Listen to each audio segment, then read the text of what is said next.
अस्सलामुअलैकुम तमाम देखने और सुनने वालों को वकार वेल विशर में खुश आमदीद कहता हूँ और अपनी क्लास का आगाज़ हदीस करीम से करते हैं। हजूर नबी करीम सल्लल्लाहु अलैहि वसल्लम ने एक शख्स को पेट के बल लेटे देखा तो फरमाया, इस तरह लेटने को अल्लाह पाक पसंद नहीं फरमाता। प्यारे बच्चों, आज की क्लास में exercise 6.3 question number 7 to 10 solve करेंगे। तो वीडियो को शुरू करने से पहले कमेंट सेक्शन में लाजमी बताएं कि आप हमारी वीडियो कहाँ से देख रहे हैं और आपके स्कूल में पढ़ते हैं। तो चलते हैं अपने क्वेश्चन की जानिब। क्वेश्चन नंबर 7 के if demand of a function of a product D of X is equal to 100 minus 5 of X, यानी हमें डिमांड का जो फंक्शन दिया हुआ है वो आपके पास है 100 minus 5x and supply function, एक और फंक्शन दिया हुआ है सप्लाई फंक्शन, वो आपके पास है x minus 200। Draw the graph of both function, हमने इनका ग्राफ ड्रा करना है by using same scale and find x, और x की वैल्यू को फाइंड आउट करना है जब उसने एक कंडीशन दी है कि supply will become equal to demand. हमने x की वैल्यू को फाइंड आउट करना है when supply is become equal to demand. तो सबसे पहले हम x की वैल्यू को फाइंड आउट कर लेते हैं कि when supply which is equal to demand. तो सप्लाई की इक्वेशन थी आपके पास x माइनस 200 और डिमांड की थी 100 माइनस 5x। तो ये आपके पास x है, ये माइनस 5x इधर आके प्लस 5x हो जाएगा, माइनस 200 इधर आके प्लस 200, 5x प्लस x ये आपके पास 6x हो जाएगा, ये आपके पास 300। x is equal to 300 divided by 6, तो ये आपके पास आ जाएगा x इज इक्वल टू 50। हमने ये x की वैल्यू को फाइंड आउट करना था। अब इसने हमें ये कहा था कि हमने इसका ग्राफ भी बनाना है बोथ फंक्शन का, तो वन बाय वन हम इसके फंक्शंस के ग्राफ भी ड्रा करते हैं। सबसे पहले अगर हम ले लेते हैं ऑर्डर्ड पेयर बना लेते हैं कि y is equal to S of x, और एस ऑफ x आपके पास आ जाएगा y is equal to x minus 200। तो लेट द ऑर्डर्ड पेयर, अगर हम इसके ऑर्डर्ड पेयर बना लेते हैं, सपोज करें x और y, बस हम चार पेयर ले लेते हैं 0, 50, 100 और 150। जब मैं यहाँ 0 पुट करूँगा तो ये आपके पास आ जाएगा 200 माइनस 200, 50 में से 200 निकालेंगे माइनस 150, 100 में से 200 निकालेंगे माइनस 100 और 150 में से 200 निकालेंगे तो ये आपके पास आ जाएगा माइनस 50। तो ये आपके पास ऑर्डर्ड पेयर आ गया है।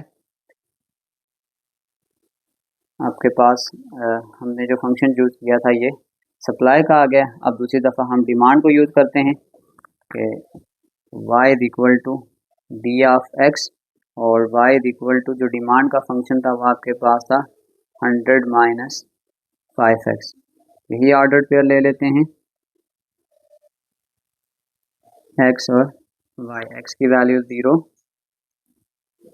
50, 100 और 150 आ जाएगा। जब हम यहाँ पे 0 को पुट कर देंगे पहला आंसर आ जाएगा 100, 50 को पुट करेंगे, इसको कैलकुलेटर पर डायरेक्टली सॉल्व कर लेते हैं, तो ये आपके पास आ जाएगा 100 माइनस 5 इंटू 50, तो ये आपके पास आ जाएगा माइनस 150, 100 माइनस 5 इंटू 100, तो ये आपके पास आ जाएगा माइनस 400 आ जाएगा, और ये अगली वैल्यू बहुत बड़ी आ जाएगी, तो हम इसी से बस इसका ग्राफ ड्रा कर लेते हैं। तो अगर हम सबसे पहले आपके पास सप्लाई फंक्शन का ग्राफ अगर हम देखें तो आपके पास था 0 पे माइनस 200, ये 0 है तो ये माइनस 200 है। फिर आपके पास 50 पे माइनस 150, 100 पे माइनस 100, 150 पे माइनस 50। तो अगर आप इसका ग्राफ देखेंगे तो ये आपके पास कुछ इस तरीके से ग्राफ बन रहा है। ये आपके पास जो ग्राफ की लाइन है ये आपके पास सप्लाई फंक्शन की है। अब इसी को अगर हम डिमांड पे चेक करेंगे तो आपके पास जो ज़ीरो था तो ज़ीरो पे आपके पास वैल्यू 100 थी, जब 50 था तो वैल्यू आपके पास आ जाएगी -150, 100 पे आपके पास आ जाएगा -400। तो ये आपके पास कुछ इस तरीके से ग्राफ बन रहा है और ये वाली जो आपके पास लाइन है ये आपके पास डिमांड की है, ये सप्लाई की है और ये आपके पास डिमांड की है। तो आपके पास ये वैल्यू है जहाँ पे ग्राफ एक दूसरे को इंटरसेक्ट कर रहा है, जब x की वैल्यू 50 है और y की वैल्यू -50 है तो इस जगह पे आपके पास ये ग्राफ एक दूसरे को इंटरसेक्ट कर रहा है। चलते हैं इसके नेक्स्ट क्वेश्चन की जानिब। क्वेश्चन नंबर 8 कि the growth of population of a town is given by, कि आपके पास ग्रोथ ऑफ पॉपुलेशन का एक फंक्शन हमें दिया हुआ है, ग्रोथ ऑफ पॉपुलेशन, वो हमें मैथमेटिकल डिवीजन दी हुई है कि P of T is equal to 50,000 into 1.05 T, और वो हमें ये कह रहा है कि where T is time in years draw the graph of the following function. तो हमने इसका क्या करना है, ग्राफ ड्रा करना है। तो सबसे पहले हम इसके कुछ लेट ऑर्डर पेयर ले लेते हैं कि लेट ऑर्डर पेयर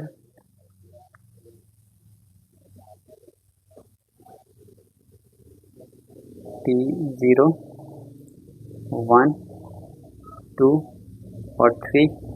तो P ऑफ T का आंसर क्या आ जाएगा, ये हम डायरेक्टली इसको कैलकुलेटर पे सॉल्व करेंगे। ये आपके पास यूँ आ जाएगा कि 50,000 मल्टीप्लाई 1.05 पावर, सबसे पहले हम इसमें 0 पुट कर देंगे, फिर हम 1 पुट करेंगे, फिर 2 और फिर इसी तरीके कार से ये आंसर चलता जाएगा। तो पहला आंसर आपके पास आ जाएगा 50,000। अब हम यहाँ पे 1 पुट कर देंगे तो ये आपके पास आ जाएगा 52,500। फिर हम जब 2 पुट करेंगे तो ये आ जाएगा 55,125, और जब हम यहाँ पे 3 पुट कर देंगे तो ये आपके पास आ जाएगा 57,881, 57,881। तो सिंपली हम पहले इसका ग्राफ ड्रा कर लेते हैं। तो ये आपके पास ये जहाँ से नीचे हमें ग्राफ की ज़रूरत नहीं थी इसलिए मैंने इसको इस तरीके से रिप्रेजेंट कर लिया है। 0 पे आपके पास आ रहा था 50,000, इससे नीचे वाली वैल्यू हमने यूज़ नहीं करनी थी इसलिए मैं इसको स्किप कर रहा हूँ। 1 पे आपके पास आ जाएगा 52,500, यानी 53 से थोड़ा सा हम इसको नीचे कर देते हैं। 2 पे आपके पास आ जाएगा 55.25, 56 से नीचे होगा, और 3 पे 57, तो ये थोड़ा सा ऊपर हो जाएगा। अब यहाँ पे आप यूँ समझ लें कि जब आपके पास 55 था तो हमने नीचे कर दिया, जब 57 था ये हमने ऊपर कर दिया। तो ये आपके पास कुछ इस तरीके से ग्राफ बन रहा है ये। तो ये आपके पास आ गया है कि P of T population growth यानी कि 50,000, 1.05 पावर T। अब उसने हमें एक क्वेश्चन और भी इसमें कहा था कि हमने पॉपुलेशन फाइंड करनी है आफ्टर 5 ईयर, कि पॉपुलेशन आफ्टर 5 ईयर्स। तो सिंपल आपने ये करना है put T is equal to 5, तो ये आ जाएगा P of 5 is equal to 50,000, 1.05 T की जगह आपके पास आ जाएगा 5। तो बस हमने इसको सॉल्व करना है। तो ये आपके पास आ जाएगा 63814, ये हमारे पास पॉपुलेशन होगी after 5 year, population after 5 years. ये हमारे पास क्वेश्चन 8 का सलूशन है। चलते हैं नेक्स्ट क्वेश्चन की जानिब। क्वेश्चन नंबर 9, वो कह रहा है कि draw gradient of the curve. Suppose करें अगर आपके पास ये हमारे पास एक कोई कर्व है और हमने एक टेंजेंट लाइन इससे पास करनी है, तो ये जो एक स्ट्रेट लाइन जो सर्कल के किसी पॉइंट को टच करके पास करती है ये आपके पास टेंजेंट लाइन होती है। तो हमने इसका ये ग्रेडियंट फाइंड आउट करना है। तो कर्व की इक्वेशन आपके पास जो गिवन है वो आपके पास ये है कि y is equal to 1/2 x का square by drawing tangent line at x is equal to 2। तो हमें पहले ही दिया हुआ है कि x इज इक्वल टू 2 है। अगर आपके पास x की वैल्यू 2 है तो हम पहले y की वैल्यू को फाइंड आउट कर लेते हैं। ये आ जाएगा y इक्वल टू 1/2 x का स्क्वायर यानी 2 का स्क्वायर। ये आ जाएगा y इक्वल टू 1/2 इंटू 4, इसको कैंसिल करेंगे, y इक्वल टू 2। तो आपके पास इसका मतलब है जब x की वैल्यू 2 है तो y की वैल्यू आपके पास 2 आ जाएगी। ये आपके पास ग्राफ में वो पॉइंट होगा जहाँ पे ये टेंजेंट लाइन इस जो सर्कल का पार्ट है उसको टच करेगी। अब हम इसके कुछ ऑर्डर्ड पेयर्स को लेट कर लेते हैं। अब हम सबसे पहले तो ड्रा करते हैं ग्राफ ऑफ द कर्व। तो अगर हम बनाते हैं ग्राफ ऑफ कर्व तो उसमें आपके पास जो इक्वेशन थी वो आपके पास ये थी कि y equal to X square divided by 2। इसमें हम सबसे पहले कुछ इसके ऑर्डर्ड पेयर लेते हैं कि लेट ऑर्डर्ड पेयर इस, ये आपके पास x है और ये y, -2 -1 0 1 एंड देन 2। आपने सिंपली क्या करना है, ब्रैकेट में ऐसे x का स्क्वायर डिवाइडेड बाय 2 और यहाँ पे हम वैल्यूज़ को पुट करते जाएंगे। तो सबसे पहले आपके पास आ जाएगा -2 का स्क्वायर और डिवाइडेड बाय आपके पास आ जाएगा 2। तो पहला आंसर आपके पास आ जाएगा 2। फिर हम सिंपल -2 की जगह -1 पुट कर देंगे तो ये आपके पास आ जाएगा 0.5। फिर 0 पुट कर देंगे, ये आ जाएगा 0। फिर हम 1 पुट करेंगे तो ये आपके पास आ जाएगा 0.5 और लास्ट में हम इसमें 2 पुट कर देंगे तो ये आपके पास आ जाएगा 2। तो सबसे पहले हम इसका ग्राफ ड्रा करते हैं।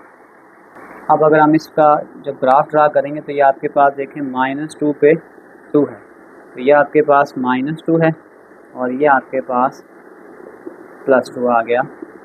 फिर -1 पे 0.5, ये -1 पे 0.5 यहाँ पे आएगा, 0 पे 0, फिर आपके पास 1 पे 0.5 और 2 के आपके पास आ रहा है 2।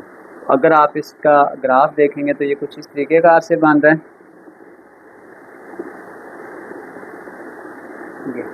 तो ये तो आपके पास आ गई है कि जो ग्राफ का कर्व का था वो एग्जैक्ट था। अब हमने इसमें टेंजेंट लाइन ड्रा करनी थी एट 2, 2।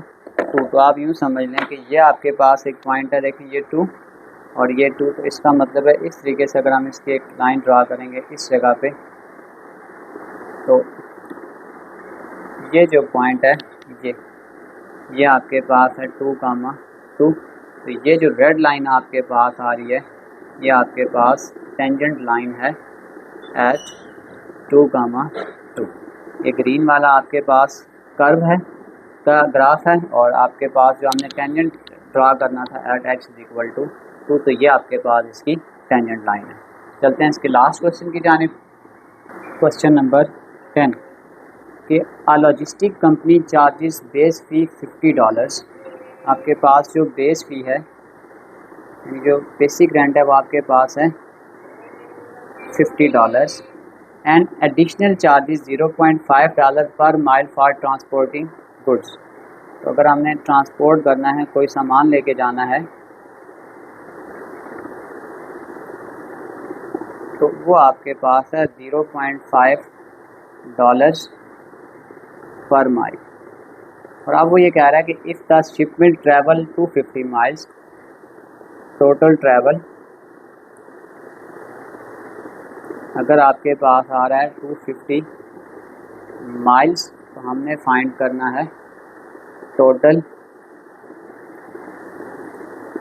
कॉस्ट। तो ये हमारे पास इसका जितना भी डाटा था ये हमने सारा बना लिया। अगर हम यहाँ पे एक फार्मूला बनाते हैं टोटल कॉस्ट का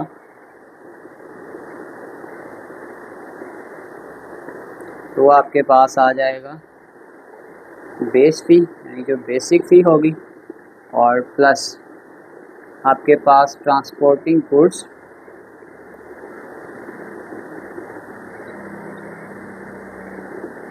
मल्टीप्लाई बाय जो आपके पास एम आपके पास आ जाएगा माइल्स, तो नंबर ऑफ माइल्स आ जाएगा। तो इसका मतलब है अगर हम बेस फ़ी की बात करेंगे तो आपके पास जो बेस फ़ी थी वो आपके पास थी $50, और जबकि ट्रांसपोर्टिंग गुड्स का जो पर माइल रेंट था वो आपके पास 0.5 था, और माइल्स आपके पास जो टोटल माइल्स था यानी कि टोटल ट्रैवल आप ये कर लें तो वो आपके पास है 250। तो आपने सिंपल ये करना है कि इनको आपस में मल्टीप्लाई कर लें कि 0.5 मल्टीप्लाई 250, ये आपके पास आ जाएगा $50 प्लस $125। तो फिर हम ये कहेंगे कि आपके पास जो टोटल कॉस्ट आपको पे करनी पड़ेगी वो आपके पास आ जाएगी $175।